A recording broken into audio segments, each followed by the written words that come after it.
سلام دوستم من میدانم زندگی تلخ است، دشوار است. از دنبال زندگی ناتوان و سرگردان میگردی، دنبال پول، دنبال مال، دنبال دنیا میگردی. اقلا در یک ماه یک بار دوستانت را به یادت بیار، زنگ بزن بپرس دوستم چه حال داری. شاید دوستی تو امروز در دشواری ها باشد، شاید خداوند هنوز صحیفه زندگی بر او گشاده باشد که دوستی تو امروز از همه ده نادارترین، غمدارترین، بیچاره‌ترین باشد. تو یک بار خبرش بگیر، بگو دوستم چه حال داری، او خوشحال میشد. با اصطلاح تا امریکا یک کوتاهوش میگیرد. دوستم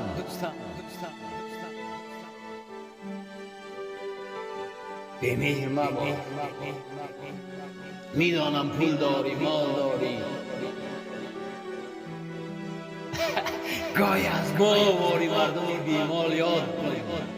بپرس از حال ما، اون دوستایی که خداوند و قسمت و تقدیر و به نقشه خود اونها رو نادار کرده است، باری از اونها خبر بگیر، احوالش را بپرس. زیرا خداوند روزی اون مال و دولتی را از دستت میگیرد، ناتوان و نادار میشوی. دوستم به خدا محتاج یک درهمی تو نیستم. دوستم به خدا محتاج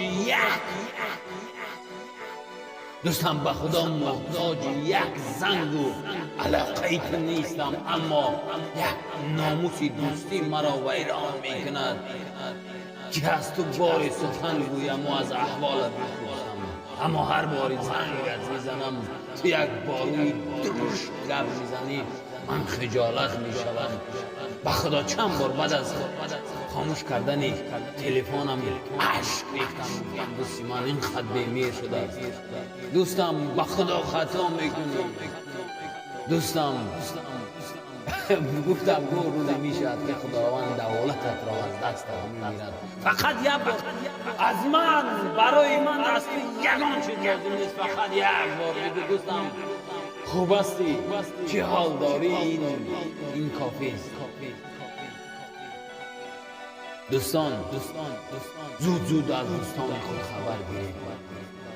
هر کسی میشناسد، کسی را دوست می‌دارید، اون شخصی را که احترام میکنید یا اون شخصی که شما را دوست میگد و شما را احترام میکند، کوشش کنید جان دهید، اما اونها را از دست ندهید.